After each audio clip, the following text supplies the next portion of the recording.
Imagine you have some money and you want to buy a toy that costs $10. You also have the option to buy a bigger toy that costs $12. Now, logically, it makes sense to buy the bigger toy because you are getting more for your money, right? But sometimes people might choose the smaller toy because they really like it, even though it's not the best deal.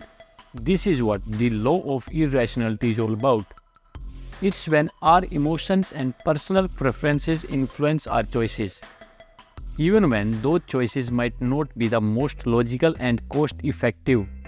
It's like when you really want something and it's hard to explain why you want it so much, even if it doesn't seem like the smartest choice.